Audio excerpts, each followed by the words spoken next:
ਸਭ ਨੂੰ my dear masters and my dear creators, ਤੁਹਾਨੂੰ ਸਾਰਿਆਂ ਨੂੰ ਪਿਆਰ ਵਾਲੀ ਸਤਿ ਸ੍ਰੀ ਅਕਾਲ। ਜਿਸ ਤਰ੍ਹਾਂ ਕਿ ਅਸੀਂ ਹੁਣ ਯਾਤਰਾ ਕਰਦੇ ਕਰਦੇ ਅਸੀਂ ਕਾਫੀ ਪੜਾਵ ਪਾਰ ਕਰ ਲਿਆ ਹੈ ਔਰ ਹੁਣ ਅਸੀਂ ਵਾਈਸ ਐਕਸ਼ਨ ਮਤਲਬ ਸਮਝਦਾਰੀ ਵਾਲਾ ਐਕਸ਼ਨ ਜਿਹੜਾ ਹੈ ਉਹ ਆਪਣੇ ਆਪ ਹੀ ਸਾਡੇ ਕੋਲੋਂ ਕਿਸ ਤਰ੍ਹਾਂ ਸੋਚ ਚਲੇ, ਜਿਸ ਤਰ੍ਹਾਂ ਆਪਣੇ ਆਪ ਹੀ ਕਿਸ ਤਰ੍ਹਾਂ ਹੋਣਾ ਸ਼ੁਰੂ ਹੋ ਜਾਏ। ਇਸ ਲਈ ਅਸੀਂ ਕੁਝ ਟੈਕਨੀਕਸ ਜਾਂ ਸਮਝ ਪ੍ਰਾਪਤ ਕਰ ਰਹੇ ਸੀ ਇਸ ਯੂਨੀਫਾਈਡ ਕੋਰਸ ਦੇ ਵਿੱਚ। ਕੱਲ ਅਸੀਂ ਇਹੀ ਸਮਝਿਆ ਕਿ ਸਾਡੇ ਦੋ ਗੋਲਸ ਨੇ, ਇੱਕ ਪ੍ਰਾਇਮਰੀ ਗੋਲ ਹੈ ਔਰ ਇੱਕ ਸੈਕੰਡਰੀ ਗੋਲ ਹੈ। ਔਰ ਜਿਹੜਾ ਪ੍ਰਾਇਮਰੀ ਗੋਲ ਹੈ ਉਹ ਤਾਂ ਸਾਰਿਆਂ ਦਾ ਇੱਕੋ ਹੀ ਹੈ, ਵਾਪਿਸ ਆਪਣੇ ਜਿੱਥੋਂ ਆਏ ਆ ਉੱਥੇ ਜਾ ਕੇ ਉਸ ਦੇ ਨਾਲ ਮਿਲ ਜਾਣਾ। ਔਰ ਜਿਹੜਾ ਸੈਕੰਡਰੀ ਗੋਲ ਹੈ ਉਹ ਸਭ ਦਾ ਅਲੱਗ ਅਲੱਗ ਹੈ, ਹਰ ਇੱਕ ਦਾ ਆਪਣਾ ਆਪਣਾ ਅਲੱਗ ਹੈ। ਔਰ ਉਹਦੇ ਲਈ ਉਹਨੂੰ ਫਿਰ ਗਾਈਡੈਂਸ ਜਿਹੜੀ ਹੈ ਮਿਲਣੀ ਸ਼ੁਰੂ ਹੋ ਜਾਏਗੀ। ਔਰ ਅਸੀਂ ਗੱਲ ਆਪਣੀ ਅਸੀਂ ਕੱਲ ਸਮਾਪਤ ਇੱਥੇ ਕੀਤੀ ਸੀਗੀ ਕਿ ਜੋ ਵੀ ਮੈਂ ਆਪਣੀ ਸੈਕੰਡਰੀ ਗੋਲ ਲਈ ਜਾਂ ਜੌਬ ਲਈ ਜਾਂ ਘਰ ਦੇ ਕਿਸੇ ਚੀਜ਼ ਲਈ ਜਿਸ ਦੇ ਲਈ ਵੀ ਮੈਨੂੰ ਨੌਲੇਜ ਚਾਹੀਦੀ ਹੈ, ਕੁਝ ਮਾਰਗਦਰਸ਼ਨ ਚਾਹੀਦਾ ਹੈ, ਗਾਈਡੈਂਸ ਚਾਹੀਦੀ ਹੈ, ਤੇ ਉਹ ਮੈਂ ਆਪਣੇ ਹਾਇਰ ਸੈਲਫ ਦੇ ਕੋਲੋਂ ਮੰਗ ਸਕਦੀ ਹਾਂ। ਲੇਕਿਨ ਉਸ ਤੋਂ ਪਹਿਲੇ ਮੈਂ ਕਹਿਣਾ ਕੀ ਹੈ ਉਹਨੂੰ ਕਿ ਅਗਰ ਇਹ ਮੇਰੇ ਉੱਚੇ ਔਰ ਸੁੱਚੇ ਨਿਸ਼ਾਨੇ ਵਾਸਤੇ ਠੀਕ ਹੈ ਤਾਂ, ਯਾਨੀ ਮੇਰੇ ਹਾਇਰ ਗੋਲ ਜਿਹੜਾ ਮੇਰਾ ਪ੍ਰਾਇਮਰੀ ਗੋਲ ਹੈ, ਜਿਹੜਾ ਮੇਰਾ ਮੇਨ ਉਦੇਸ਼ ਹੈ ਜੀਵਨ ਵਿੱਚ ਇਸ ਧਰਤੀ ਦੇ ਉੱਤੇ ਆਉਣ ਦਾ, ਅਗਰ ਇਹ ਉਹਦੇ ਨਾਲ ਟੈਲੀ ਹੁੰਦਾ ਹੈ ਤਦ ਮੈਂ ਔਰ ਇਹਦੇ ਲਈ ਉਹਨਾਂ ਨੇ ਸਾਨੂੰ ਕਿਸ ਤਰ੍ਹਾਂ ਗਾਈਡੈਂਸ ਲੈਣੀ ਹੈ ਇਹ ਅੱਜ ਦੇ ਸਾਡੇ ਇਸ ਪਤਾ ਚੱਲੇਗਾ, ਜੋ ਅਸੀਂ ਹੁਣ ਸਮਝਾਂਗੇ ਇਸ ਬੁੱਕ ਦੇ ਦੁਆਰਾ। ਇਹਦੇ ਚ ਉਹਨਾਂ ਨੇ ਕਿਹਾ ਕਿ ਜਦੋਂ ਅਸੀਂ ਇਹ ਉਹਨੂੰ ਪੁੱਛ ਲਿਆ ਕਿ ਮੈਂ ਜੋ ਵੀ ਚਾਹ ਰਹੀ ਹਾਂ, ਜੌਬ ਚੇਂਜ ਕਰਨੀ ਚਾਹ ਰਹੀ ਹਾਂ, ਮੰਨ ਲਓ ਕਿਸੇ ਨੇ ਮੇਰੇ ਧੋਖਾ ਕਰ ਦਿੱਤਾ ਔਰ ਮੈਂ ਉਹਦੇ ਤੇ ਕੇਸ ਕਰਾਂ ਜਾਂ ਉਹਨੂੰ ਮਾਫ ਕਰ ਦਿਆਂ, ਕੋਈ ਵੀ ਜੋ ਵੀ ਸੀਨ ਚੱਲ ਰਿਹਾ ਹੈ, ਜਿਸ ਵੀ ਤਰੀਕੇ ਦੇ ਨਾਲ ਮੈਂ ਜੋ ਵੀ ਆਂਸਰ ਚਾਹ ਰਹੀ ਹਾਂ, ਤਾਂ ਸਭ ਤੋਂ ਪਹਿਲੇ ਮੈਂ ਕੀ ਪੁੱਛਣਾ ਹੈ ਕਿ ਅਗਰ ਇਹ ਮੇਰੇ ਹਾਈਐਸਟ ਔਰ ਵਾਈਜ਼ੈਸਟ, ਮੇਰੀ ਉੱਚੇ ਔਰ ਸੁੱਚੇ ਨਿਸ਼ਾਨੇ ਲਈ ਅਗਰ ਹੈ ਤੇ ਮੈਨੂੰ ਇਸ ਚੀਜ਼ ਦਾ ਜਵਾਬ ਚਾਹੀਦਾ ਜਦੋਂ ਮੈਂ ਮੌਨ ਚ ਬੈਠਾਂਗੀ। ਔਰ ਅਗਰ ਤਾਂ ਮੇਰਾ ਆਂਸਰ ਆ ਗਿਆ ਨੋ ਕਿ ਨਹੀਂ ਇਹ ਕੰਮ ਤੈਨੂੰ ਨਹੀਂ ਕਰਨਾ ਚਾਹੀਦਾ, ਮੰਨ ਲਓ ਕੋਈ ਜੌਬ ਹੀ ਔਰ ਮੈਨੂੰ ਉਹ ਕਹਿ ਰਹੇ ਨਹੀਂ ਤੈਨੂੰ ਇਹ ਜੌਬ ਨਹੀਂ ਕਰਨੀ ਚਾਹੀਦੀ ਹੈ, ਔਰ ਫਿਰ ਇਸ ਨਾ ਦਾ ਵੀ ਤਾਂ ਮੈਂ ਆਂਸਰ ਪਾਵਾਂਗੀ ਵੀ ਤੂੰ ਮੈਨੂੰ ਨਾ ਕਹੀ ਵੀ ਹੈ ਤੇ ਨਾ ਕਿਉਂ ਕੀਤੀ ਹੈ ਨਾ। ਕਿ ਪੁੱਛਦੇ ਆ ਨਾ ਵੀ ਤੁਸੀਂ ਠੀਕ ਹੈ, ਤੁਸੀਂ ਮੈਨੂੰ ਕਹਿ ਰਹੇ ਹੋ, ਨਾਰਮਲ ਗੱਲ ਚ ਵੀ ਇਸ ਤਰ੍ਹਾਂ ਹੀ ਕਰਨੇ ਆ ਨਾ ਕਿ ਅਗਰ ਤੁਸੀਂ ਮੈਨੂੰ ਕੀਤਾ ਕਿ ਇਹ ਕੰਮ ਤੁਸੀਂ ਨਹੀਂ ਕਰਨਾ ਹੈ ਤੇ ਮੈਂ ਕਿਉਂ ਨਹੀਂ ਕਰਨਾ, ਕਾਰਨ ਤਾਂ ਪਤਾ ਚੱਲੇ ਕਿ ਕਿਉਂ ਨਹੀਂ ਕਰਨਾ। ਤੇ ਇਹਦਾ ਇੱਕ ਆਂਸਰ ਤਾਂ ਇਹ ਹੋ ਸਕਦਾ ਕਿ ਸਾਨੂੰ ਅੰਦਰੋਂ ਪਤਾ ਹੀ ਹੋਏ ਕਿ ਇਹ ਜਿਹੜਾ ਮੈਂ ਕੰਮ ਕਰਨ ਜਾ ਰਹੀ ਹਾਂ, ਮਨ ਦੇ ਕਿਸੇ ਕੋਨੇ ਦੇ ਵਿੱਚ ਮੈਨੂੰ ਪਤਾ ਹੋਏ ਕਿ ਇਹ ਕੰਮ ਮੇਰੇ ਲਈ ਠੀਕ ਨਹੀਂ ਹੈ। ਔਰ ਹੋ ਸਕਦਾ ਹੈ ਕਿ ਥੋੜੀ ਬਹੁਤ ਐਡੀਸ਼ਨਲ ਨੌਲੇਜ ਜਿਹੜੀ ਹੈ ਮੈਨੂੰ ਇਹਦੇ ਵਾਸਤੇ ਚਾਹੀਦੀ ਹੋਏਗੀ। ਜ਼ਿਆਦਾ ਕਰਕੇ ਸਭ ਚੀਜ਼ਾਂ ਮੈਨੂੰ ਪਤਾ ਹੀ ਹੈ ਕਿ ਥੋੜੀ ਜਿਹੀ ਇੱਕ ਨੌਲੇਜ ਹੈ, ਥੋੜਾ ਜਿਹੀ ਇੱਕ ਸਮਝ ਹੈ ਜਿਹੜੀ ਮੈਨੂੰ ਇਸ ਕੰਮ ਨੂੰ ਕਰਨ ਲਈ ਪ੍ਰਾਪਤ ਕਰਨੀ ਚਾਹੀਦੀ ਹੈ। ਔਰ ਇਹ ਵੀ ਹੋ ਸਕਦਾ ਹੈ ਕਿ ਇਹ ਮੇਰਾ ਭ੍ਰਮ ਵੀ ਹੋਏ, ਮਾਇਆ ਜਾਲ ਵੀ ਹੋਏ। ਔਰ ਤੋ ਇਸ ਕਰਕੇ ਜਦੋਂ ਅਸੀਂ ਆਪਣੇ ਨੌ ਦੇ ਨਾਲ ਡੀਲ ਕਰਾਂਗੇ ਕਿ ਮੈਨੂੰ ਪਤਾ ਤਾਂ ਚੱਲੇ ਇਹ ਨੰਨਾ ਜਿਹੜਾ ਆਇਆ ਹੈ ਇਹ ਕਿਉਂ ਆਇਆ ਹੈ। ਔਰ ਅਗਰ ਆਂਸਰ ਮੇਰਾ ਯੈਸ ਆ ਜਾਂਦਾ ਹੈ ਕਿ ਹਾਂ ਤੂੰ ਇਹ ਜੌਬ ਛੋੜ ਸਕਦੀ ਹੈ, ਜਾਂ ਜੋ ਵੀ ਮੈਂ ਕੰਮ ਹੈ ਉਹਦੇ ਲਈ ਹਾਂ ਵਾਲਾ ਆਂਸਰ ਆਉਂਦਾ ਵੀ ਯੈਸ ਤੂੰ ਇਹ ਕੰਮ ਕਰ ਸਕਦੀ ਹੈ, ਤੇ ਫਿਰ ਮੈਂ ਇਸ ਹਾਂ ਲਈ ਵੀ ਮੈਂ ਆਪਣੇ ਹਾਇਰ ਸੈਲਫ ਕੋਲੋਂ ਕੀ ਕਰਨਾ ਕਿ ਹੁਣ ਤੁਸੀਂ ਮੈਨੂੰ ਦੱਸੋ ਕਿ ਤੁਸੀਂ ਮੇਰੇ ਨਾਲ ਡਾਇਰੈਕਟ ਗੱਲ ਕਰੋਗੀ ਜਿਸ ਤਰ੍ਹਾਂ ਹੁਣ ਮੈਂ ਤੁਹਾਡੇ ਨਾਲ ਗੱਲ ਕਰ ਰਹੀ ਹਾਂ, ਜਾਂ ਮੈਨੂੰ ਹਾਂ ਔਰ ਨਾ ਦੇ ਵਿੱਚ ਆਂਸਰ ਮਿਲਣ ਵਾਲਾ ਹੈ ਕਿ ਹਰ ਸਵਾਲ ਦੇ ਉੱਤੇ ਮੈਂ ਤੁਹਾਡੇ ਕੋਲੋਂ ਹਾਂ ਜਾਂ ਨਾ ਚ ਮੈਨੂੰ ਜਵਾਬ ਮਿਲਣ ਵਾਲਾ ਹੈ। ਲੇਕਿਨ ਸਮਝ ਸਾਨੂੰ ਕੀ ਰੱਖਣੀ ਚਾਹੀਦੀ ਹੈ ਕਿ ਜ਼ਿਆਦਾਤਰ ਸਾਡਾ ਹਾਇਰ ਸੈਲਫ ਸਾਨੂੰ ਛੁੱਟ ਦੇ ਦਿੰਦਾ, ਇੱਕ ਰਸਤਾ ਦਿਖਾ ਦਿੰਦਾ ਹੈ ਔਰ ਰਸਤਾ ਦਿਖਾ ਕੇ ਸਾਨੂੰ ਛੋੜ ਦਿੰਦਾ ਹੈ ਕਿ ਇਹ ਰਸਤਾ ਹੁਣ ਤੂੰ ਚੂਜ਼ ਕਰ, ਤੂੰ ਕਿਹੜਾ ਰਸਤਾ ਪਕੜਨਾ ਹੈ। ਹਮੇਸ਼ਾ ਜਦੋਂ ਵੀ ਅਸੀਂ ਕੋਈ ਵੀ ਸਵਾਲ ਪੁੱਛਣਾ ਹੈ ਤੇ ਇਹ ਸਵਾਲ ਜ਼ਰੂਰ ਪੁੱਛਣਾ ਹੈ ਹਰ ਟਾਈਮ, ਕੋਈ ਵੀ ਸਵਾਲ ਪੁੱਛਣ ਲੱਗਿਆ ਕਿ ਇਹ ਮੇਰੇ ਉੱਚੇ ਔਰ ਸੁੱਚੇ ਨਿਸ਼ਾਨੇ ਲਈ ਇਹ ਕੰਮ ਕਰਨਾ ਠੀਕ ਹੈ ਜਾਂ ਨਹੀਂ ਹੈ। ਕਿਉਂਕਿ ਕਈ ਵਾਰੀ ਜਿਹੜੇ ਆਨਸਰਸ ਆਣਗੇ ਸਾਨੂੰ ਇਹ ਸਵਾਲ ਪੁੱਛਣ ਤੋਂ ਬਾਅਦ ਉਹ ਬੜੇ ਸਟ੍ਰੇਂਜ ਹੋਣਗੇ, ਦੁਵਿਧਾ ਪੂਰਵਕ ਹੋਣਗੇ, ਬੜੇ ਕੁਝ ਸਪੈਸਿਫਿਕ ਆਨਸਰ ਨਹੀਂ ਹੋਏਗਾ। ਹੋ ਸਕਦਾ ਕਿ ਬੜੇ ਬੜਾ ਦੁਵਿਧਾਪੂਰਨ ਆਨਸਰ ਹੋਣ ਔਰ ਜਦੋਂ ਕੋਈ ਦੁਵਿਧਾਪੂਰਨ ਆਨਸਰ ਹੋਏਗਾ ਤੇ ਸਾਨੂੰ ਇਸ ਚੀਜ਼ ਦੀ ਅਵੇਅਰਨੈਸ ਰੱਖਣੀ ਚਾਹੀਦੀ ਹੈ ਕਿ ਸਾਡੀ ਔਰਾ ਦੇ ਵਿੱਚ ਕੋਈ ਅਨਵਾਂਟਡ ਇਸ਼ੂ, ਕੋਈ ਅਨਇਨਵਾਈਟਡ ਇਨਫਲੂਐਂਸ ਜਾਂ ਅਨਵਾਂਟਡ ਗੈਸਟ ਆਕੇ ਬੈਠ ਗਿਆ ਹੈ, ਔਰ ਉਸ ਦੇ ਬੈਠਣ ਦੇ ਨਾਲ ਜਿਹੜੇ ਮੇਰੇ ਆਨਸਰ ਨੇ ਉਹ ਸਾਰੇ ਧੁੰਦਲੇ ਧੁੰਦਲੇ ਆ ਰਹੇ ਨੇ, ਕਿਉਂਕਿ ਕਲੈਰਿਟੀ ਨਹੀਂ ਹੈਗੀ, ਕਿਉਂਕਿ ਔਰਾ ਮੇਰਾ ਕਲੀਨ ਨਹੀਂ ਹੈ। ਔਰ ਅਗਰ ਮੇਰਾ ਆਨਸਰ नो ਹੈ तो ਇਹਦਾ ਮਤਲਬ ਵੀ ਇਹ ਆ ਗਿਆ ਕਿ ਇਹਦੇ ਵਾਸਤੇ ਵੀ पहले तो मैं अपनी ऑरा नु क्लीन करांगी। सब तो पहले तो ऑरा क्लीन करनी जरूरी है। ऑरा नु क्लीन करांगी तो ऑटोमेटिकली आ जाएगा सानू आंसर्स। और अगर वो कह रहा कि नहीं तेनू ये काम नहीं करना चाहिए, तो मैनू बार बार ਉਹਦੇ ਤੇ सवाल नहीं पूछना है, मैनू सिर्फ ਇਹ पूछना है कि ਇਹ ਜਿਹੜੀ ਨਾ ਹੈ ਤੁਸੀਂ ਮੈਨੂੰ ਕਿਹਾ ਇਹ ਸੱਚੀ ਵਾਲੀ ਨਾ ਹੈ, ਤੁਸੀਂ ਸੱਚੀ ਚਾਹ ਰਹੇ ਹੋ ਕਿ ਇਹ ਨਾ ਹੋ ਜਾਏ, ਇਹ ਸਵਾਲ ਪੁੱਛਣਾ ਬਜਾਏ ਇਸ ਦੇ ਕਿ ਹੋਰ ਮੈਂ ਇੱਧਰ ਉੱਧਰ ਉਲਟੇ ਸਿੱਧੇ ਸਵਾਲ ਪੁੱਛਾਂ। ਮੈਂ ਡਾਇਰੈਕਟ ਪੁੱਛਣਾ ਕਿ ਇਹ ਜੋ ਤੁਸੀਂ ਮੈਨੂੰ ਨਾ ਕੀਤੀ ਹੈ ਇਹ ਡਾਇਰੈਕਟ ਨਾ ਵਾਲੀ ਨਾ ਹੈ ਕਿ ਘੁਮਾ ਫਿਰਾ ਕੇ ਮੈਨੂੰ ਪੁੱਛਿਆ ਜਾ ਰਿਹਾ। तो एग्जैक्ट ਉਹਨੂੰ ਪੁੱਛ ਲਈਏ ਕਿ ਇਹ ਅਸਲੀ ਵਾਲੀ ਨਾ ਹੈ ਜਾਂ ਭ੍ਰਮਿਤ ਵਾਲੀ ਨਾ ਹੈ, तो ਸਾਨੂੰ ਮੈਨੂੰ ਆਨਸਰ ਹਾਇਰ ਸੈਲਫ ਤੋਂ ਆ ਜਾਏਗਾ।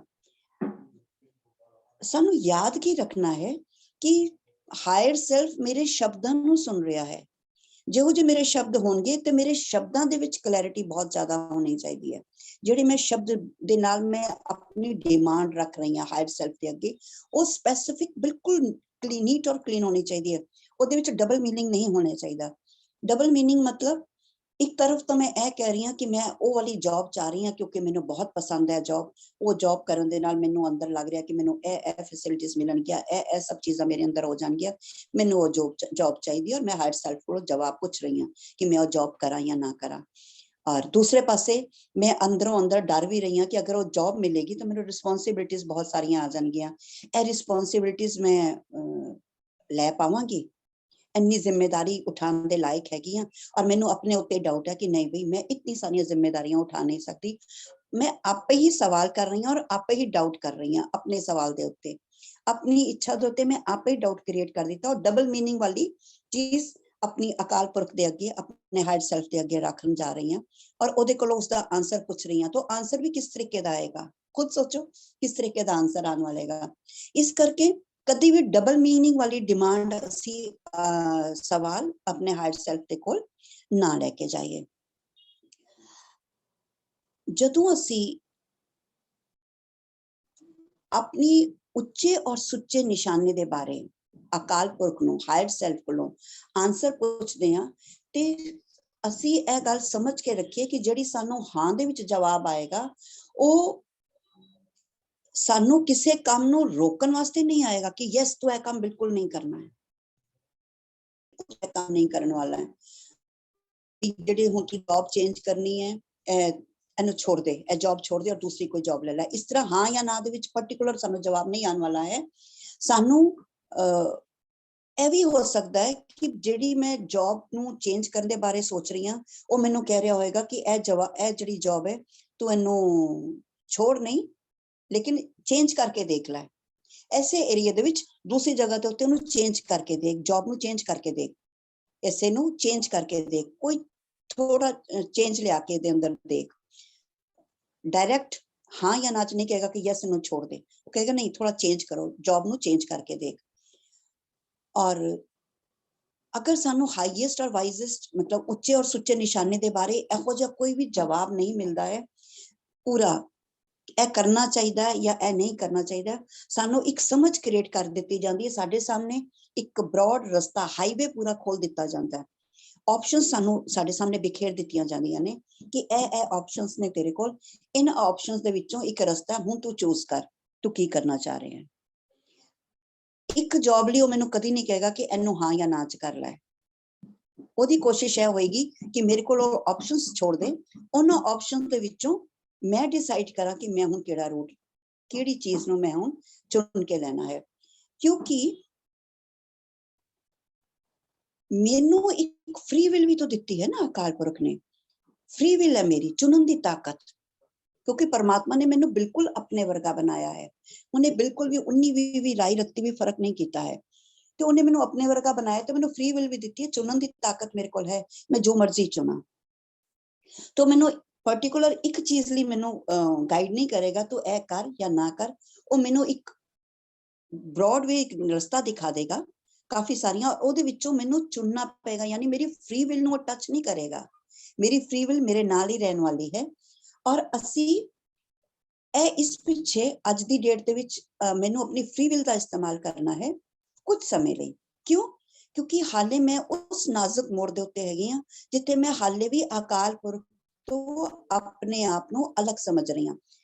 ਬੁੱਧੀ ਦੇ ਤਲ ਤੇ ਮੈਨੂੰ ਚੀਜ਼ਾਂ ਆ ਰਹੀਆਂ ਰਹਿ ਲਈ, ਹਾਲੇ ਮੈਂ ਪ੍ਰੈਕਟਿਸ ਨਹੀਂ ਕੀਤੀ ਹੈ ਕਿ ਜੋ ਵੀ ਮੇਰੇ ਹਾਇਰ ਸੈਲਫ ਤੋਂ ਚੀਜ਼ਾਂ ਆਉਣਗੀਆਂ ਉਹ ਮੇਰੇ ਲਈ ਬਿਲਕੁਲ ਬੈਸਟ ਹੋਣਗੀਆਂ। ਜਦੋਂ ਇੱਕ ਟਾਈਮ ਐਸਾ ਆ ਜਾਏਗਾ ਉਹ ਚੀਜ਼ਾਂ ਵੀ ਪੋਸੀਬਲ ਹੋ ਜਾਣਗੀਆਂ। ਲੇਕਿਨ ਅੱਜ ਦੀ ਸਟੇਜ ਦੇ ਵਿੱਚ ਮੇਰੀ ਫ੍ਰੀ ਵਿਲ ਮੇਰੇ ਲਈ ਹਾਇਰ ਸੈਲਫ ਨੇ ਮੇਰੇ ਲਈ ਓਪਨ ਛੋੜੀ ਹੋਈ ਹੈ ਕਿ ਮੈਂ ਚੂਜ਼ ਕਰਾਂ ਕਿ ਮੇਰੇ ਲਈ ਬੈਸਟ ਕੀ ਹੈ ਇੰਨੀਆਂ ਸਾਰੀਆਂ ਚੀਜ਼ਾਂ ਦੇ ਵਿੱਚੋਂ। ਔਰ ਅਸੀਂ ਆਪਣੀ ਜਿਹੜੀ ਫ੍ਰੀ ਵਿਲ ਦੀ ਐਕਸਰਸਾਈਜ਼ ਹੈ, ਇਹ ਜਿਹੜੀ ਐਕਸਰਸਾਈਜ਼ ਹੈ, ਇਹ ਜਿਹੜਾ ਸਾਡੀ ਪ੍ਰੈਕਟਿਸ ਹੈ, ਅਸੀਂ ਕੁਝ ਟਾਈਮ ਤੱਕ ਕਰਦੇ ਰਹਿਣੀ ਹੈ। ਕਿਉਂਕਿ ਮੇਰਾ ਹਾਇਰ ਸੈਲਫ ਕਦੀ ਨਹੀਂ ਚਾਹੇਗਾ ਕਿ ਮੈਂ ਆਪਣੀ ਇਸ ਜਿਹੜੀ ਮੇਰੀ ਸ਼ਕਤੀ ਹੈ, ਚੁਣਨ ਦੀ ਜਿਹੜੀ ਮੇਰੀ ਤਾਕਤ ਹੈ, ਇਹਦੇ ਤੋਂ ਮੈਂ ਅਵੇਸਲੀ ਹੋ ਜਾਵਾਂ, ਯਾਨੀ ਬਿਲਕੁਲ ਬੇਹੋਸ਼ ਹੋ ਜਾਵਾਂ। ਜੋ ਚੀਜ਼ ਮੈਨੂੰ ਆਈ ਜਾ ਰਹੀ ਹੈ ਮੈਂ ਅੰਧੇ ਵਾ ਉਹ ਕੰਮ ਕਰਦੀ ਤੁਰੀ ਜਾ ਰਹੀ ਹੈ। ਨਹੀਂ, ਮੇਰੀ ਰਾਏ ਵੀ ਕੁਝ ਮਾਇਨੇ ਰੱਖਦੀ ਹੈ ਅੱਜ ਦੀ ਪੋਜੀਸ਼ਨ ਵਿੱਚ, ਹਾਇਰ ਸੈਲਫ ਦੇ ਵਿੱਚ। ਕਿਉਂਕਿ ਇਸ ਟਾਈਮ ਵੀ ਕੁਝ ਐਸੀਆਂ ਰੂਹਾਂ ਨੇ ਜਿਹੜੀਆਂ ਮੈਨੂੰ ਡਿਸਟਰਬ ਕਰ ਸਕਦੀਆਂ, ਯਾਨੀ ਅਨਵਾਂਟਡ ਗੈਸਟ ਮੇਰੇ ਅੰਦਰ ਆ ਸਕਦੇ ਨੇ। ਇਸ ਕਰਕੇ ਜਿਹੜੇ ਮੈਨੂੰ ਸੇਫਗਾਰਡਸ ਮਿਲੇ ਹੋਏ ਨੇ, ਜਿਹੜੇ ਅਸੀਂ ਪਿੱਛੇ ਟੂਲਸ ਦੇਖ ਕੇ ਆਏ ਆ, ਅਸੀਂ ਉਹਨਾਂ ਸੇਫਗਾਰਡਸ ਦਾ, ਉਹਨਾਂ ਟੂਲਸ ਦਾ ਇਸਤੇਮਾਲ ਜ਼ਰੂਰ ਕਰਦੇ ਰਹਿਣਾ ਹੈ। ਹਰ ਕੁਐਸਚਨ ਪੁੱਛਣ ਤੋਂ ਬਾਅਦ ਸੇਫਗਾਰਡ ਦਾ ਇਸਤੇਮਾਲ ਕਰਨਾ ਹੈ ਤਾਂ ਕਿ ਪਤਾ ਚੱਲੇ ਕਿ ਫ੍ਰੀ ਵਿਲ ਤਾਂ ਮੈਂ ਯੂਜ਼ ਕਰ ਰਹੀ ਹਾਂ ਸੇਫਗਾਰਡ ਤੋਂ ਗਾਈਡੈਂਸ ਲੈ ਕੇ। ਹੁਣ ਇਹ ਜਿਹੜੇ ਕੁਆਇਟ ਪੀਰੀਅਡ ਨੇ, ਜਿਹੜਾ ਮੈਂ ਮੌਨ ਦਾ ਟਾਈਮ ਹੈ, ਜਿਸ ਤਰ੍ਹਾਂ ਅਸੀਂ ਕੱਲ ਕਿਹਾ ਕਿ ਸਾਨੂੰ 2 ਮਿਲਣਗੇ, ਇੱਕ ਤਾਂ ਮੈਨੂੰ ਗਾਈਡੈਂਸ, ਮੈਂ ਸਿਰਫ ਰਿਸੀਵਿੰਗ ਮੋਡ ਦੇ ਵਿੱਚ ਬੈਠਣਾ ਹੈ ਔਰ ਚੀਜ਼ਾਂ ਮੈਨੂੰ ਆਟੋਮੈਟਿਕਲੀ ਜਿਹੜੀ ਮੇਰੀ ਹਾਇਰ ਸੈਲਫ ਨੂੰ ਲੈ ਕੇ ਜਿਹੜਾ ਮੇਰਾ ਮੇਨ ਗੋਲ ਹੈ, ਉਹਨੂੰ ਮੈਂ ਉਸ ਗੋਲ ਦੇ ਵਿੱਚ ਕਿਸ ਤਰ੍ਹਾਂ ਜਾਣਾ ਹੈ, ਉਹਦੇ ਲਈ ਮੈਨੂੰ ਆਟੋਮੈਟਿਕਲੀ ਗਾਈਡੈਂਸ ਮਿਲਦੀ ਜਾਏਗੀ। ਕਿਉਂਕਿ ਉਹ ਤਾਂ ਸਭ ਦਾ ਸੇਮ ਹੀ ਹੈ। ਉਹਦੇ ਲਈ ਤਾਂ ਮੈਂ ਸਿਰਫ ਗਾਈਡੈਂਸ ਰਿਸੀਵ ਕਰਨੀ ਔਰ ਮੈਨੂੰ ਆਨਸਰ ਮਿਲਦਾ ਜਾਏਗਾ ਔਰ ਮੈਂ ਰਿਸੀਵਿੰਗ ਮੋਡ ਦੇ ਵਿੱਚ ਰਹਿਣਾ ਔਰ ਮੈਨੂੰ ਗਾਈਡੈਂਸ ਪ੍ਰੋਪਰ ਮਿਲਦੀ ਜਾਏਗੀ ਔਰ ਮੈਂ ਆਪਣੇ ਆਪ ਉਸ ਰਸਤੇ ਦੇ ਉੱਤੇ ਚੱਲਣਾ ਸ਼ੁਰੂ ਹੋ ਜਾਏਂਗੀ। ਲੇਕਿਨ ਜਿਹੜੀ ਮੇਰੀ ਸੈਕੰਡਰੀ ਗੋਲ ਹੈ ਉਹ ਤਾਂ ਸਭ ਦਾ ਅਲੱਗ-ਅਲੱਗ ਹੈ। ਇਹਦੇ 'ਚ ਮੇਰੀ ਫ੍ਰੀ ਵਿਲ ਹੈ। ਮੈਂ ਉਹਦੇ 'ਚ ਫ੍ਰੀ ਵਿਲ ਯੂਜ਼ ਨਹੀਂ ਕਰਾਂਗੀ ਕਿ ਹਾਂ ਮੈਂ ਵਾਪਸ ਆਪਣੇ ਘਰ ਜਾਣਾ ਹੈ ਕਿ ਨਹੀਂ ਜਾਣਾ ਦਰਬਾਰ ਸਾਹਿਬ। ਉਹ ਤਾਂ ਮੈਂ ਜਾਣਾ ਹੀ ਹੈ ਬਾਈ ਡਿਫਾਲਟ, ਚਾਹੇ ਮੇਰਾ ਮਨ ਕਰੇ ਜਾਂ ਨਾ ਕਰੇ। ਹਾਂ, ਇਹ ਮੈਂ ਜ਼ਰੂਰ ਚੂਜ਼ ਕਰ ਸਕਦੀ ਹਾਂ ਕਿ ਇੱਥੇ ਮੈਂ 10 ਸਾਲ ਰਹਿਣਾ, 20 ਸਾਲ ਰਹਿਣਾ, ਜਾਂ ਮੈਂ ਕਿਤਨੇ ਜਨਮ ਇੱਥੇ ਮੈਂ ਰਹਿਣਾ, ਐਸੇ ਘੁੰਮਣ ਘੇਰੀ ਦੇ ਵਿੱਚ ਘੁੰਮੀ ਜਾਣਾ, ਇਹ ਮੇਰੀ ਫ੍ਰੀ ਵਿਲ ਹੋ ਸਕਦੀ ਹੈ। ਲੇਕਿਨ ਵਾਪਸ ਜਾਣਾ ਹੈ, ਇਹਦੇ 'ਚ ਮੇਰੀ ਫ੍ਰੀ ਵਿਲ ਨਹੀਂ ਹੈ। ਇਹ ਤਾਂ ਪੱਕਾ ਹੈ, ਪ੍ਰਾਇਮਰੀ ਗੋਲ ਮੇਰਾ ਉਹੀ ਹੈ। ਤੋ ਜਿਹੜਾ ਹੁਣ ਇੱਥੇ ਆ ਗਿਆ ਹੈ ਕਿ ਉਹਦੇ 'ਚ ਤਾਂ ਮੈਨੂੰ ਰਿਸੀਵ ਕਰਨ ਦੇ ਮੂਡ 'ਚ ਰਹਿਣਾ ਹੈ। ਲੇਕਿਨ ਜਿਹੜਾ ਮੇਰਾ ਸੈਕੰਡਰੀ ਗੋਲ ਹੈ, ਜਿਹਦੇ ਲਈ ਮੈਂ ਕੁਐਸਚਨ ਪੁੱਛ ਰਹੀ ਹਾਂ ਕਿ ਇਹ ਵਾਕਈ ਜੋ ਵੀ ਮੈਂ ਕੰਮ ਕਰ ਰਹੀ ਹਾਂ ਮੇਰੇ ਹਾਈਐਸਟ ਔਰ ਵਾਈਜ਼ੈਸਟ ਉੱਚੇ ਔਰ ਸੁੱਚੇ ਨਿਸ਼ਾਨੇ ਲਈ ਹੈ। ਔਰ ਜਦੋਂ ਮੈਂ ਆਪਣੇ ਕ੍ਰੀਏਟਿੰਗ ਫਾਰਮੂਲਾ ਜਿਹੜਾ ਸੀ ਸਿੱਖਿਆ ਸੀਗਾ, God and I, claim and accept, thoughts with forgiveness and thanks, ਇਹ ਜਿਹੜਾ ਅਸੀਂ ਫਾਰਮੂਲਾ ਬਣਾਇਆ ਸੀ, ਤੇ ਇਹ ਅਸੀਂ ਫਾਰਮੂਲੇ ਨੂੰ ਇਸ ਟਾਈਮ ਇਹ ਸਵਾਲ ਪੁੱਛਣ ਤੋਂ ਬਾਅਦ ਇਸ ਫਾਰਮੂਲੇ ਨੂੰ ਅਸੀਂ ਯੂਜ਼ ਕਰਾਂਗੇ ਆਪਣੇ ਗੋਲ ਨੂੰ। ਜਿਹੜਾ ਵੀ ਮੈਂ ਜੌਬ, ਮੰਨ ਲਓ ਮੈਂ ਜੌਬ ਦਾ ਮੇਰਾ ਨਿਸ਼ਾਨਾ ਹੈ, ਜਾਂ ਮੈਂ ਕਿਸੇ ਦੇ ਨਾਲ ਡੀਲ ਕਿਸ ਤਰ੍ਹਾਂ ਕਰਨਾ ਹੈ, ਜਾਂ ਮੈਂ ਕਿਸੇ ਜੋ ਵੀ ਮੇਰਾ ਸਵਾਲ ਹੈ ਇਸ ਸੰਸਾਰੀ ਚੀਜ਼ਾਂ ਨੂੰ ਲੈ ਕੇ, ਇਸ ਮਟੀਰੀਅਲਿਸਟਿਕ ਵਰਲਡ ਨੂੰ ਲੈ ਕੇ ਜੋ ਵੀ ਮੇਰਾ ਸਵਾਲ ਹੈ, ਅਗਰ ਮੈਂ ਆਪਣੇ ਹਾਇਰ ਸੈਲਫ ਕੋਲ ਉਹਦਾ ਆਂਸਰ ਚਾਹ ਰਹੀ ਹਾਂ तो सब तो पहले तो क्या है कि मेरी ਇਹ ਮੈਂ ਪੁੱਛਾਂਗੀ ਕਿ ਇਹ ਮੇਰੇ ਉੱਚੇ ਔਰ ਸੁੱਚੇ ਨਿਸ਼ਾਨੇ ਲਈ ਹੈ। ਔਰ ਜਿਹੜਾ ਮੈਂ ਦੂਸਰਾ ਹਾਇਰ ਫਾਰਮੂਲਾ ਬਣਾਉਣ ਲੱਗਿਆ ਪੁੱਛਾਂਗੀ ਕਿ ਹੁਣ ਦੱਸੋ ਕਿ ਅਗਰ ਮੇਰੇ ਉੱਚੇ ਔਰ ਸੁੱਚੇ ਨਿਸ਼ਾਨੇ ਲਈ ਹੈ ਇਹ ਕੰਮ ਕਰਨਾ, ਤੇ ਇਹਦੇ ਵਿੱਚ ਰੁਕਾਵਟ ਕੀ ਆ ਰਹੀ ਹੈ, ਕਿਹੜੀ ਐਸੀ ਹਿੰਡਰੈਂਸ ਹੈ, ਕਿਹੜੀ ਰੁਕਾਵਟ ਹੈ, ਕਿਹੜਾ ਥਾਟ ਪ੍ਰੋਸੈਸ ਹੈ ਮੇਰਾ ਜਿਹੜਾ ਇਹ ਮੈਨੂੰ ਕੰਪਲੀਟ ਨਹੀਂ ਹੋਣ ਦੇ ਰਿਹਾ ਮੇਰੇ ਇਸ ਉੱਚੇ ਔਰ ਸੁੱਚੇ ਗੋਲ ਨੂੰ। ਔਰ ਫਿਰ ਸਾਨੂੰ ਪਤਾ ਚੱਲੇਗਾ ਕਿ ਜਿਹੜੇ ਕੁਐਸਚਨਸ ਜਾਂ ਡਾਊਟਸ ਮੇਰੇ ਹੋ ਰਹੇ ਨੇ ਇਸ ਕ੍ਰੀਏਟਿੰਗ ਫਾਰਮੂਲੇ ਦੇ ਵਿੱਚ, ਉਹ ਥਾਟ ਦੇ ਫਾਰਮੂਲੇ ਤੋਂ ਮੈਨੂੰ ਪਤਾ ਚੱਲ ਜਾਏਗਾ ਕਿ ਮੈਨੂੰ ਪਤਾ ਚੱਲੇਗਾ ਔਰ ਫਿਰ ਮੈਂ ਉਹਨਾਂ ਨੂੰ ਕਿਸ ਤਰ੍ਹਾਂ ਡੀਲ ਕਰਨਾ ਹੈ। ਇਹ ਵੀ ਅਸੀਂ ਸਿੱਖ ਲਿਆ ਕਿ ਉਹਦੀ ਅਗੇਂਸਟ ਕੋਈ ਦੂਸਰਾ ਥਾਟ ਰੱਖਾਂਗੇ ਕਿ ਨਾਲ ਆਪਣੇ ਜਿਹੜੀਆਂ ਮੇਰੇ ਥਾਟ ਪ੍ਰੋਸੈਸ ਜੋ ਕਰੈਕਸ਼ਨ ਕਰਨ ਵਾਲੀਆਂ ਨੇ ਉਹ ਮੇਰੀਆਂ ਧੀਰੇ ਧੀਰੇ ਕਰੈਕਸ਼ਨ ਆਟੋਮੈਟਿਕਲੀ ਹੋਣੀਆਂ ਜਾਣਗੀਆਂ। ਇਹ ਅਸੀਂ ਜਦੋਂ ਮੌਨ ਦੇ ਟਾਈਮ ਦੇ ਵਿੱਚ ਬੈਠਣਾ ਹੈ ਤੇ ਇਹ ਅਸੀਂ ਕੰਮ ਕਰਨ ਵਾਲੇ ਹਾਂ। ਸਾਨੂੰ ਇਸ ਗੱਲ ਦਾ ਪੂਰਾ ਅੰਦਾਜ਼ਾ ਹੋਣਾ ਚਾਹੀਦਾ ਹੈ ਕਿ ਜਦੋਂ ਮੈਂ ਇਹ ਫਾਰਮੂਲੇ ਨੂੰ ਕ੍ਰੀਏਟ ਕਰ ਦਿੱਤਾ, ਮਤਲਬ ਕਲੇਮ ਕਰ ਦਿੱਤਾ ਕਿ ਯੈਸ, ਕਲੇਮ ਐਂਡ ਅਸੈਪਟ, ਦਾਵਾ ਕਰ ਦਿੱਤਾ ਕਿ ਮੈਂ ਜੋ ਵੀ ਚੀਜ਼ ਕਰ ਰਹੀ ਹਾਂ ਇਹ ਮੇਰੇ ਹਾਈਐਸਟ ਐਡਵਾਈਸ ਗੁੱਡ ਵਾਸਤੇ ਹੈ, ਉੱਚੇ ਔਰ ਸੁੱਚੇ ਨਿਸ਼ਾਨੇ ਵਾਸਤੇ ਹੈ, ਫਿਰ ਉਹਦੇ ਤੇ ਕੋਈ ਮੈਨੂੰ ਡਾਊਟ ਨਹੀਂ ਆਣਾ ਚਾਹੀਦਾ। ਫਿਰ ਤਾਂ ਥਾਟ ਪ੍ਰੋਸੈਸ ਦੀ ਕਰੈਕਸ਼ਨ ਹੈ, ਉਹ ਮੈਂ ਕਰੈਕਸ਼ਨ ਕਰਨੀ ਸ਼ੁਰੂ ਕਰ ਦੇਣੀ ਹੈ।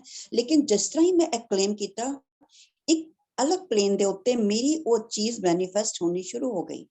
ਜੋ ਐਕਸਪੀਰੀਅੰਸ ਮੈਂ ਕਰਨਾ ਚਾਹ ਰਹੀ ਹਾਂ, ਈਸ਼ਵਰ ਦੇ ਜਿਸ ਵੀ ਗੁਣ ਦਾ ਮੈਂ ਦੇ ਨਾਲ ਕਰਨਾ ਚਾਹ ਰਹੀ ਹਾਂ, ਉਹ ਚੀਜ਼ ਆਟੋਮੈਟਿਕਲੀ ਮੇਰੀ ਤਰਫ ਆनी शुरू हो जाएगी। और क्योंकि परमात्मा अपनी पूरी ताकत दे नाल उन्हां चीज़ां नूं मेरी तरफ लियाण वास्ते अपना प्रोसेस जो है वो शुरू कर देंदा है। लेकिन सानू बार बार जिन्हों कहते हैं ना कि अग जलाते रहना चाहिए, अपनी इस विश नूं रहना चाहिए, याद करते रहना चाहिए, प्रार्थना करते रहना चाहिए, फॉर्मूले दे उत्ते काम करते रहना चाहिए। क्यों?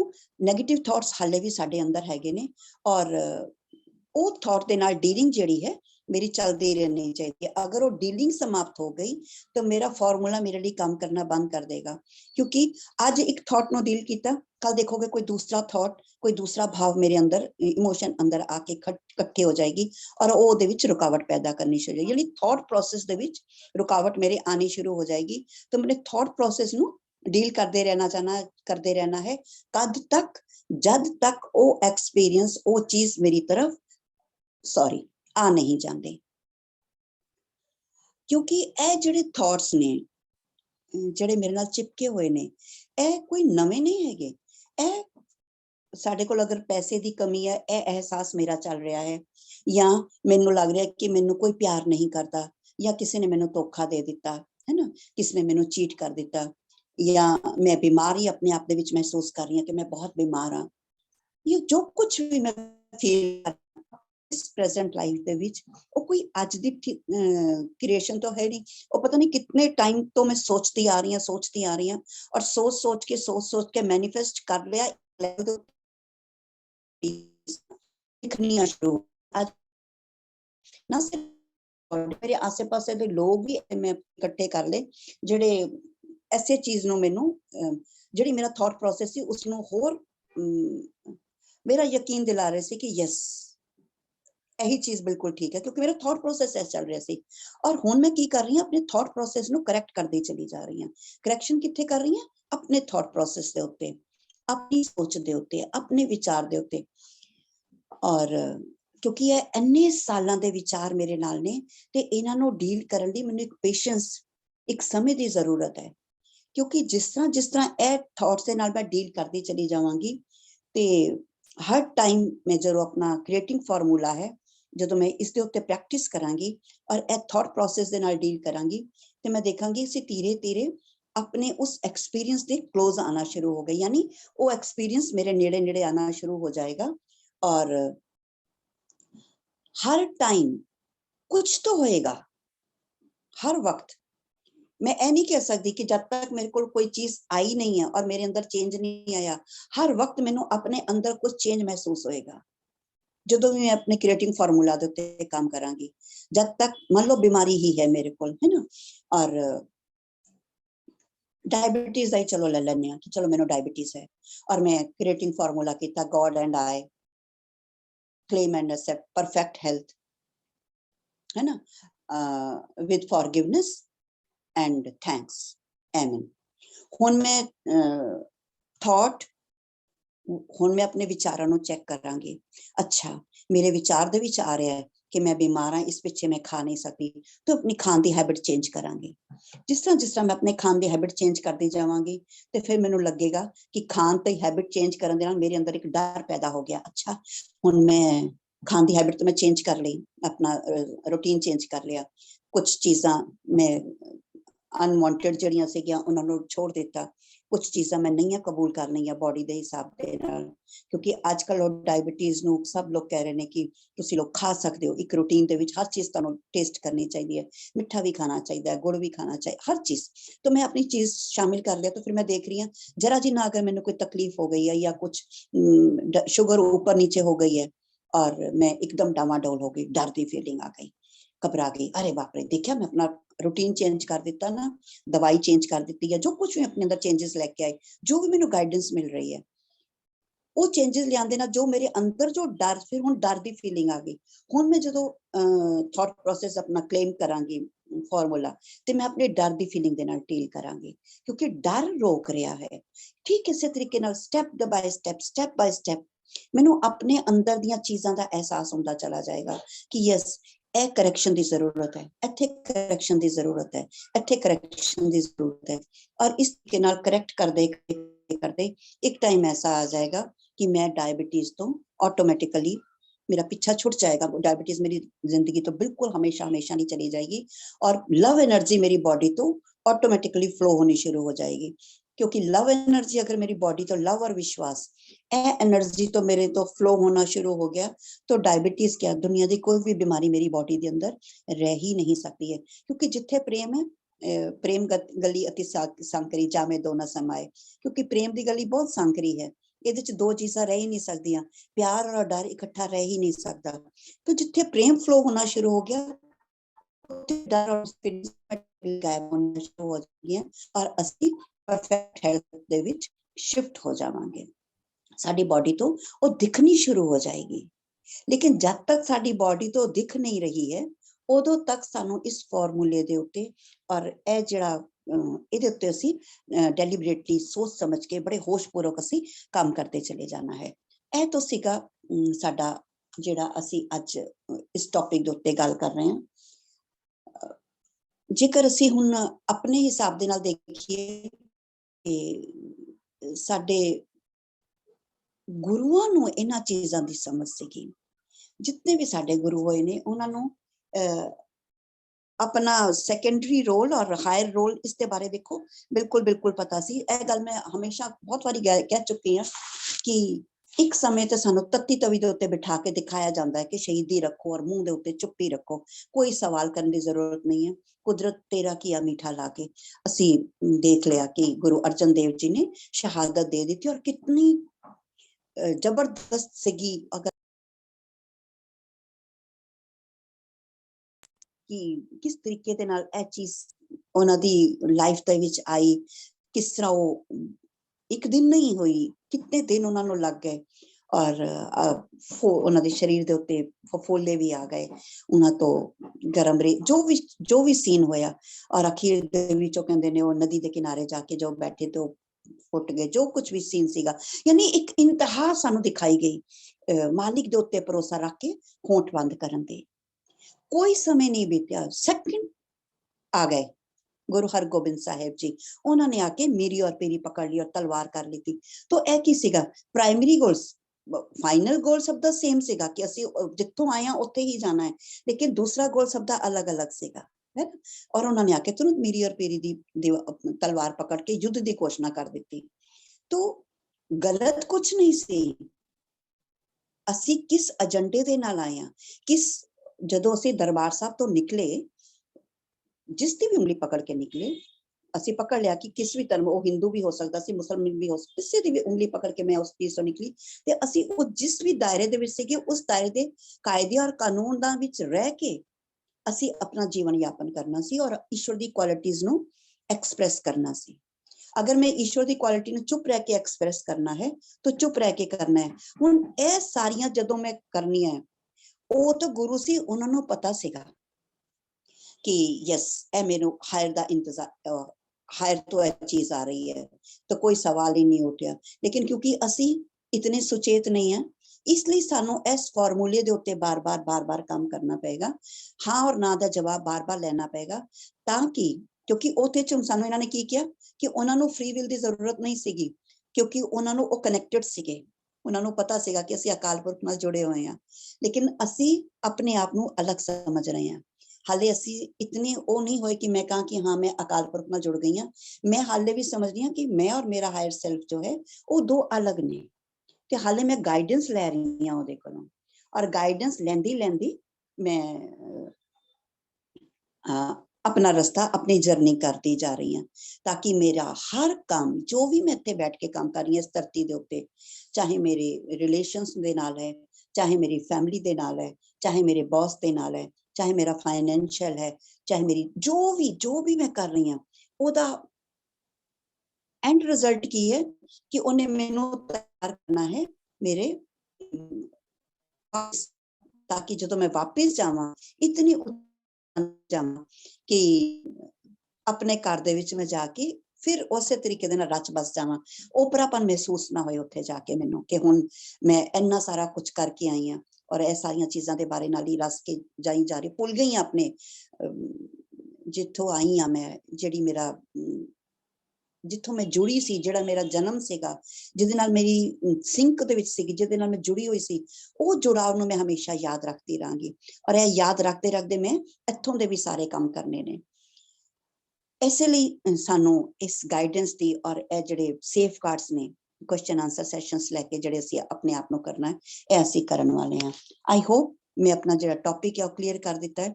देख ली तो अगर गुरु नानक देव जी नूं भी देखिए तो उन्होंने भी देखो अपना पता सीगा, उन्होंने तुरंत उदासियां ले लियां। अगर असी एक गुरु पहले गुरु तो लैके 10वें गुरु तक जाके देखिए तो हर गुरु ने किसी खास क्वालिटी दे उत्ते जोर दिता है, हर पोर्ट्रेट कीती किसी खास ईश्वर दे गुण नूं एक्सप्रेस कीता। ईश्वर दे तो सारे ही गुण सीगे, सारे गुण उन्हां दे अंदर बाय डिफॉल्ट सीगे, लेकिन उन्हां दी बॉडी दे विचों हर एक गुरु दी बॉडी चों एक खास गुण प्रगट होया जिहदे तो उन्होंने हाईलाइट दिता और उस गुण दे उत्ते ज्यादा काम कीता है। तो बस असी भी अपनी उस चीज नूं ध्यान रखिए कि मेरे अंदरों ईश्वर किस रूप दे विच प्रगट होना चाहता है। दुनियावी काम करते हुए भी, दुनियावी सारे काम करते हुए परमात्मा मेरे द्वारा किस रूप च प्रगट होना चाहता है, इस उस चीज नूं असीं ध्यान रखिए। एक मैनूं होर साखी याद आ रही, फिर मैं करके ध्यान की तरफ जाने आ। हजूर साहब की गल है कि जदों बाबा निधान सिंह जी कहंदे ने जदों सब करदे करदे उत्थे गए ते उत्थे जाके जदों उदों इन्ना रश नहीं सी हुंदा, ना जल सेवा इन्नी सी, ना लंगर दी इतना सीगा, क्योंकि संगत बहुत थोड़ी आंदी सी, आन जान दा रस्ता बहुत डरावना सी, जंगलां दे विचों हो के आंदा सी। और जो लोग चलदे भी सी हजूर साहब वास्ते वो कह के आंदे सी भी असीं वापस आ गए तो ठीक, नहीं तो रब लेखे, क्योंकि जंगल दे विच शेर वगैरह मिलदे सी और इहो जिहे डर हुंदे सी। खैर ये किसी जत्थे दे नाल जदों आ गए ते हुण इन्हां नूं इह सीगा कि हुण मैं इत्थे आके की करां। ते जदों कहंदे इन्हां ने दरबार साहब दे विच एंट्री कीती तो शब्द जिहड़ा चल रिहा सी, पानी पक्खा फेरूं पानी जो देवे, मतलब ਇਹਦਾ सेंटेंस की सीगा कि मैं तेरे दर दे उत्ते पक्खा फेरांगा, पानी ढोवांगा और जो भी तू मैनू देगा वो खा लांगा, पूरा शब्द सीगा। और इन्होंने उस हुक्मनामे नूं ही अपने जीवन का साधन बना लिया सीगा। इन्होंने फिर उत्थे जाके संगत दे लई गोदावरी तो पानी दियां 2 गागरां लेके आंदे सी और वो जल छकाया करदे सी सारी संगत नूं, जदों जिहड़ी भी उत्थों आंदी सी गर्म दी दोपहरी दे विच भी, और जदों फिर बैठ के पक्खा चलदे हुंदे सी, फर्श धोना। इन्होंने फिर अपने जीवन का पूरा लक्ष्य लिया सी। यानी हजूर साहब पहुंच तो गए, फिर भी हजूर साहब टाइम किस तरह स्पेंड करना है यह उन्होंने उस टाइम गुरु कोलों इस तरीके नाल पुछया सीगा।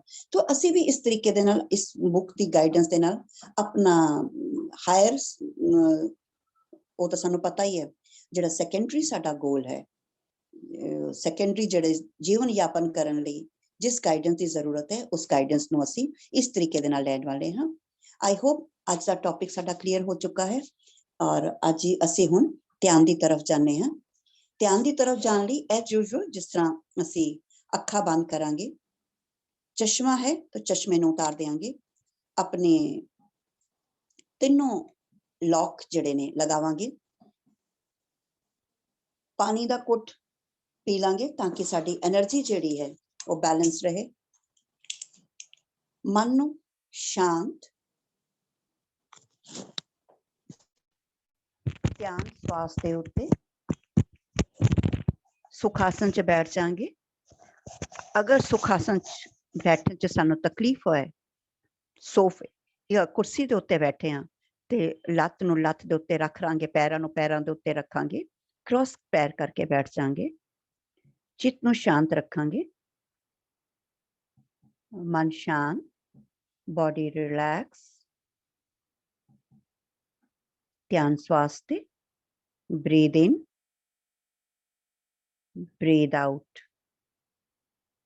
Breathe in, breathe out. मन शांत, ना कोई सोच, ना कोई विचार, चित्त शांत है।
ध्यान श्वास ते,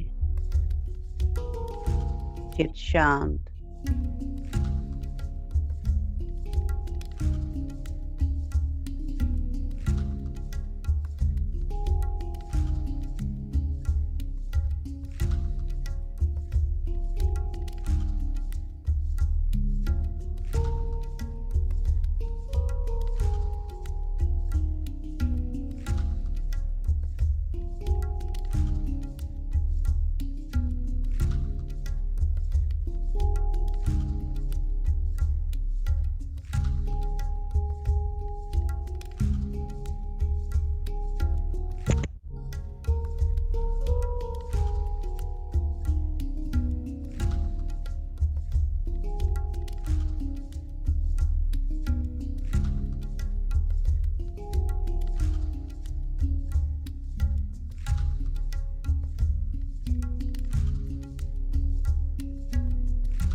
कौन तराजी कौन तुला, तेरी कौन सराफ बुलावा। कौन गुरूप दिखिया लेवा, ते कै पह मुल करावा।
हम कूकर तेरे दरबार, पौंके ही आ गए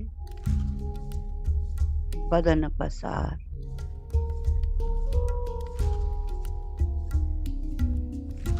पूरब जन्म हम तुमरे सेवक, अब तो मिटया न जाए।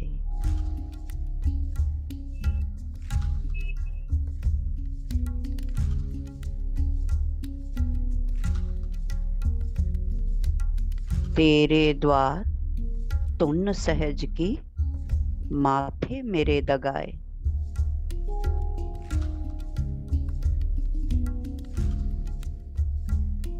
दागे होए सो रन में जूझई, बिन दागे पग जाए।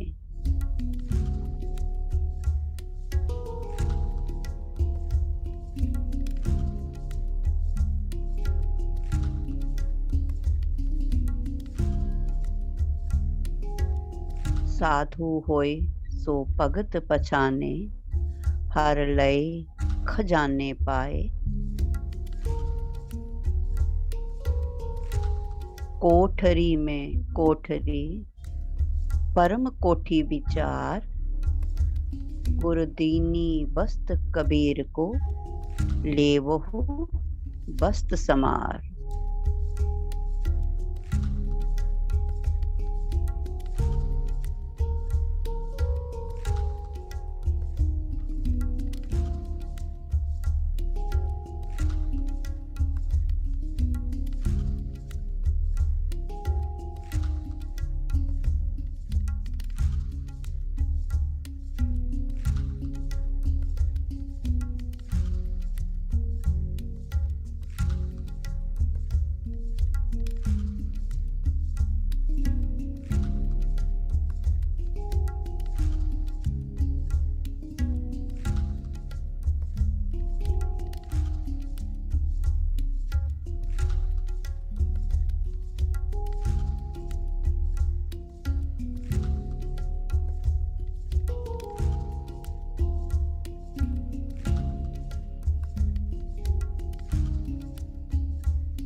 मित्र प्यारे नूं हाल मुरीदां दा कहना।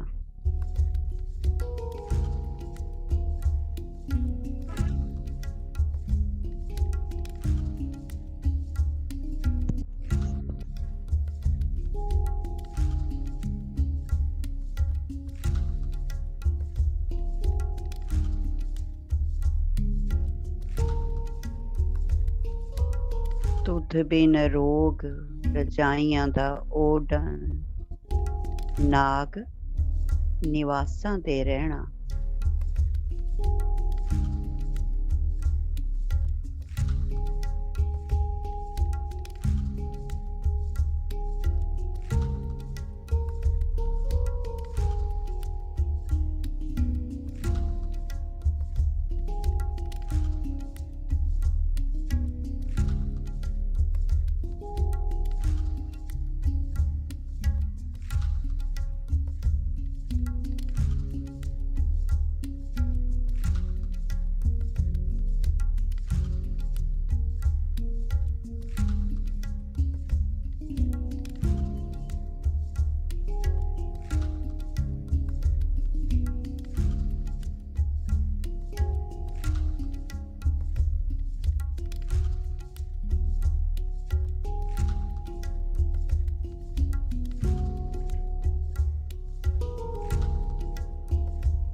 सूल सुराही खंजर प्याला बिंग कसाइयां दा सहना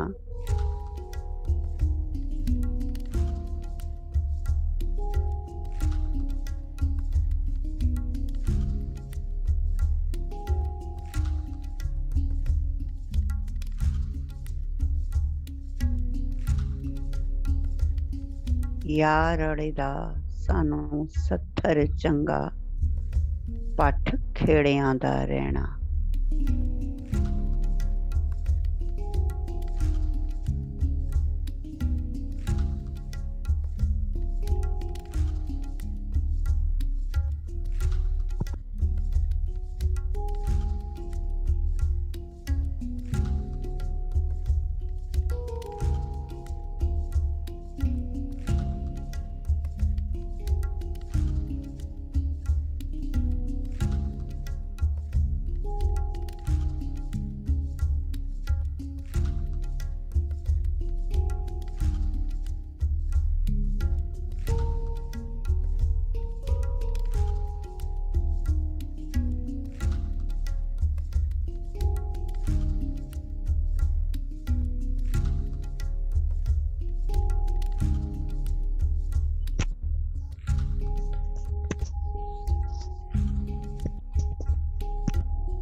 प्रभु जो तो कह लाज हमारी, नीलकंठ नरहर नारायण नील बसन बनवारी।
प्रभ एहे मनोरथ मेरा, कृपा निधान दयाल मोहि दीजे, कर संतन का चेरा।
Last 2 minutes, masters.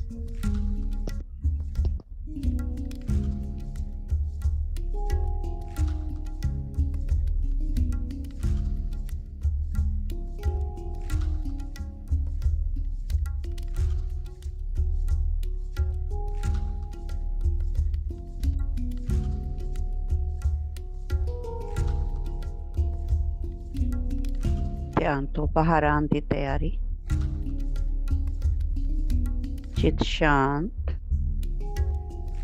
Body relax.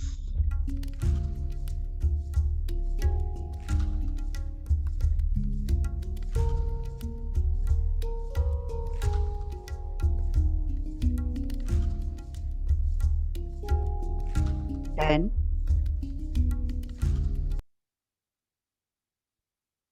9,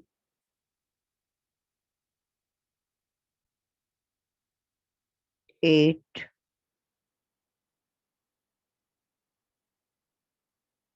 7, 6,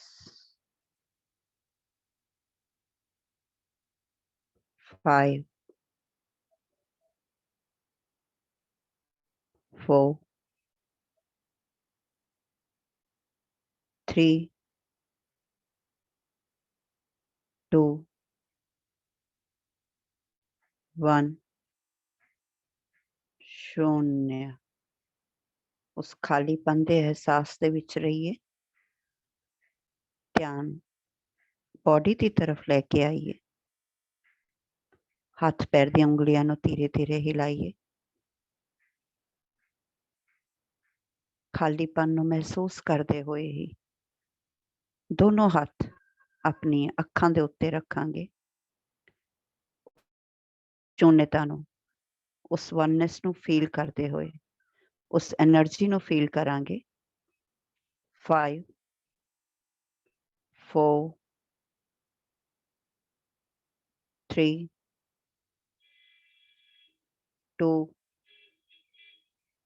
1 and 0। ਹੱਸਦੇ ਹੋਏ ਮੁਸਕਰਾਉਂਦੇ ਹੋਏ ਆਪਣੇ ਹੱਥਾਂ ਦੇ ਵਿੱਚ ਹੀ ਧੀਰੇ ਧੀਰੇ ਆਪਣੀ ਅੱਖਾਂ ਨੂੰ ਖੋਲਾਂਗੇ ਔਰ ਆਪਣਾ ਸਮੇਂ ਲੈਂਦੇ ਹੋਏ ਧਿਆਨ ਤੋਂ ਬਾਹਰ ਆਵਾਂਗੇ।